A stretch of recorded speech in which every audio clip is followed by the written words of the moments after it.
Les verbes réfléchis et réciproques by Cassie and Sunny.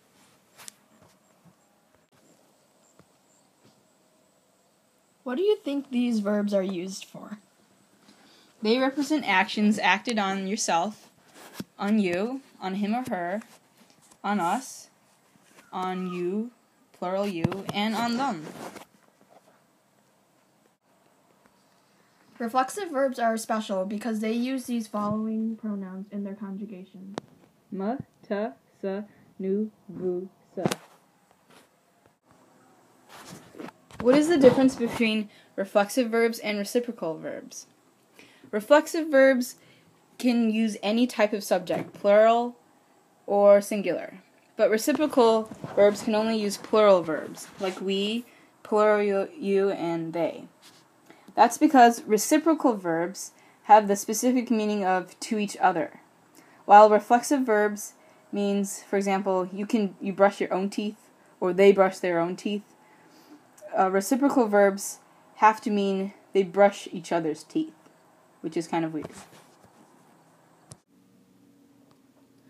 Look at these examples. Je me brosse les dents versus je te brosse les dents. The green sentence is an example of reflexive verb. You brush your own teeth. The second example is neither reflexive nor reciprocal, because je and te are different, refer to different subjects, and je is not plural. When it comes to the plural subjects of reciprocal verbs, it translates to each other in English.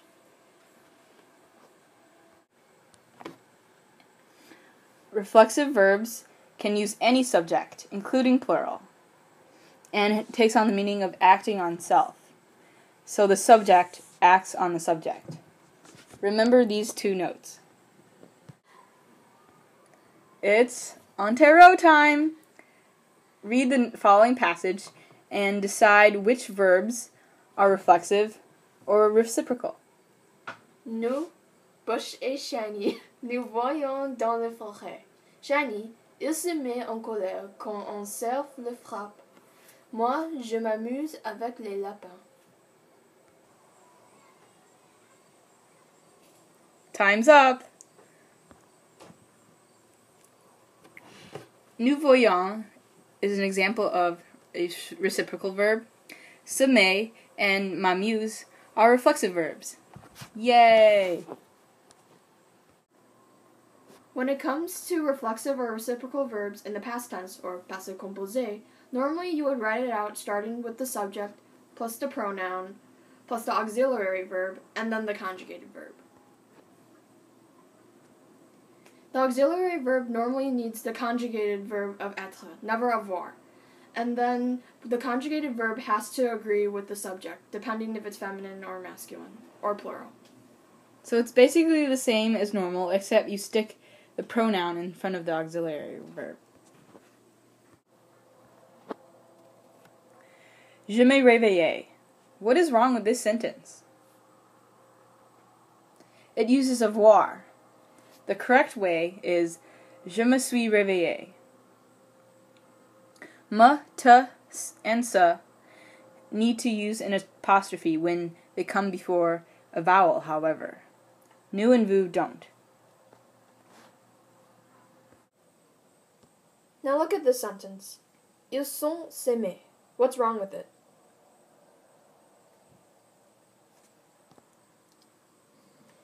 The S in front of aimer is a reciprocal pronoun and should be in front of sont. Don't forget to make aimer agree with the subject, which in this case is il pluriel, so you would have to add an S towards the end. And we all love French. Do you remember the direct object agreement rule with passé composé? It's also true for reflexive verbs and reciprocal verbs in the passé. However, most of the time, you don't need it because the reflexive pronoun is the direct object. But sometimes there is another direct object, And when there is a direct object, the reflexive pronoun gets demoted to become an indirect object. When the direct object is a body part, however, there is an exception. There is no agreement made for body parts. Here is an example.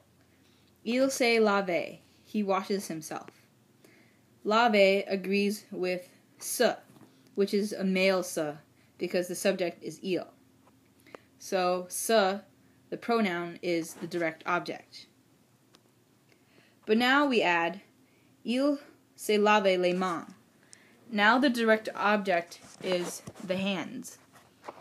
The pronoun is demoted to an indirect object.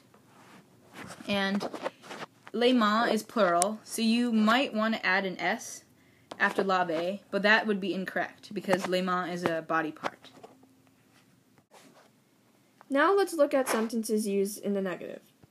Je ne me lavais pas versus je ne me suis pas lavé. The first sentence is in the present tense, while the second sentence is in the past tense. In the present tense sentence, the ne and the pas sandwiches the pronoun and the verb, while in the past tense, the ne and the pas only sandwiches the pronoun and the auxiliary verb. Time for infinitives. Infinitives work pretty much the same as with regular verbs, except for the fact that the pronoun does have to match with the subject.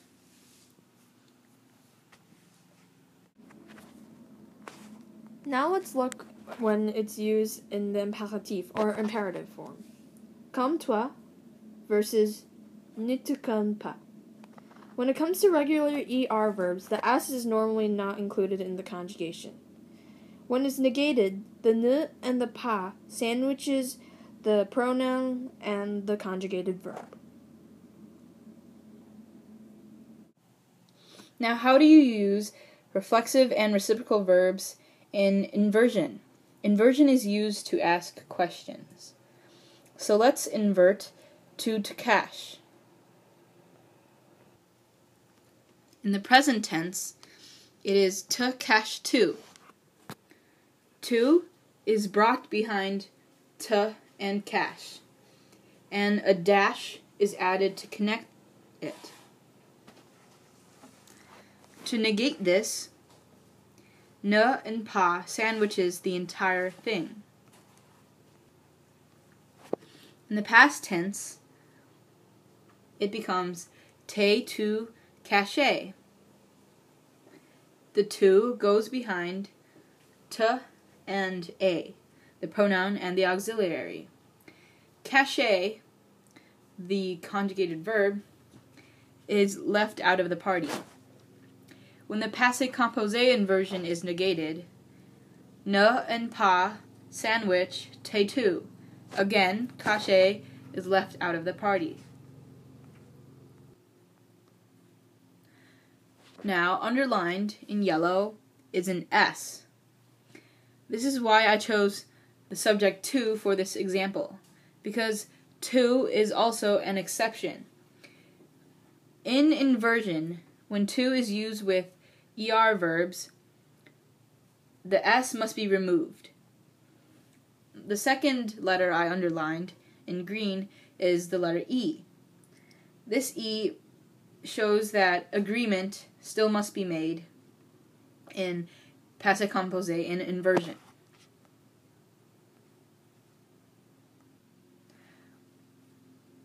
Finally, realize that sometimes in inversion it is necessary to add a T between the verb and il pluriel or el pluriel, because this helps with the liaison with vowels. Les no pun intended. Let's look at these verbs. Sentir versus se sentir, etc. These two verbs are often mixed up with each other when it comes to defining them. Sentir means to smell, while se sentir means to feel, or to smell oneself. Time for some more quizzes. Which of these is conjugated correctly? A. Vous asseyez-vous. B. Asseyez-vous. Or C. Vous asseyez. B. Asseyez-vous. This is the imperative form. The subject disappears. The vous here at the end is the pronoun. Here's another one. Aime-t-il se baigner? Il s'aime baigner. Now, corrigez these two sentences. The second sentence is incorrect. The se needs to go after the m. Il aime se baigner. This is an example of the use of infinitives with reflexive verbs. Time for some more negation. Negate this sentence. Vous êtes-vous souvenu? The ne and the pas sandwich vous êtes-vous. Did you get it correct? Here's another one. Negate réveille-toi. It should be ne te réveille pas. Remember to get rid of the S. So, now that we got through the reciprocal and the reflexive pronouns, now let's move on to ou and dont. Yay! So, ou and dont are relative pronouns, and relative pronouns link dependent/relative clauses to the independent clause of a sentence.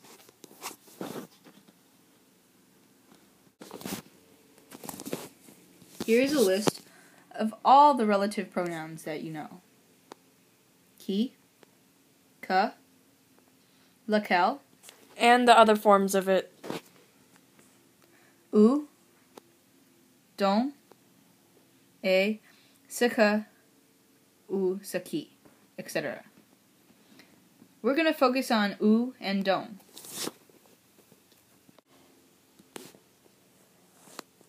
Ou indicates time and place. Translations of ou include when, where, which, and that. Now let's go through an example. Ouais. La boulangerie où j'ai travaillé est près de mon immeuble. So in this sentence, la boulangerie est près de mon immeuble is the independent clause. J'ai travaillé is the dependent clause, and ou connects the two clauses together. This is the most common use of ou because it is used as a translation of where. Here's another example. Ou is used after a preposition in this example. Je me souviens la ferme en où il y avait des lamas. Je me souviens la ferme is the independent clause, while il y avait des lamas is the dependent clause. Où is the relative pronoun. En is the preposition. Now let's look at a third example. In this example, it shows the time something happened. C'est l'année où j'ai gagné le loto. In this sentence, j'ai gagné le loto is the independent clause. C'est l'année is the dependent clause, and ou connects them together. This sentence translates to it's the year when I won the lottery. So if you see any phrases that has a period of time with it, then you would use ou to go with it. Let's move on to dont. Yay! Dont is normally written in the following structure. So you have the pronoun plus the subject plus the verb, and then the complement of the verb or adjective. Dont is normally with de plus a noun. and de either shows possession or a verb/adjective has de in the phrase. You can also use don't to combine phrases with a verbal expression. And some translations include whose, of/from which, whom, that whose, and so forth. Let's look at an example. Kyo est un groupe dont je rêve. In this sentence, the stuff underlined in purple is the independent clause, the stuff underlined in green is the dependent clause, and don't connects both clauses together. This is an example of a verbal expression because the sentence translates to Kyo is a group whom I dream about. Example 2. When don't replaces a person or place after de. Où est le livre dont j'ai besoin? Où est le livre is the independent clause. J'ai besoin is the dependent clause. Don't connects the two. J'ai besoin is usually j'ai besoin de. So this avoir besoin de requires don't. Now let's look at another example. Ils écrivent leurs réponses dont ils sont contents. So this sentence is showing don't when it's used with a verb or an adjective that has de in the phrase. So the verb that I used was, or the adjective that I used was être content de, to be happy of something. And then don't replaces de. So, yeah. So now let's look at don't versus de plus lequel, which is also another relative pronoun. You only use de plus lequel when de is part of a prepositional phrase. If not, then you just use don't. Now it's time to see what you've learned. Quiz time! Yay! Voici est la fille blank le frère est un chanteur connu. Would you use ou or don't? You would use don't in this sentence because it shows possession. Le 25 février est le jour blank George est né. Would you use ou or don't? You would use ou because it's describing the time something happened. C'est le marché blank je fais mon shopping. Would you use ou or don't? The answer is ou. It's describing a place, so therefore you would have to use where. So ou. Voici est le livre blank j'ai besoin. Would you use ou or don't? The answer would be don't. Because in the sentence, you see the phrase avoir besoin de. So don't would replace de. And that's pretty much it. Thanks for watching.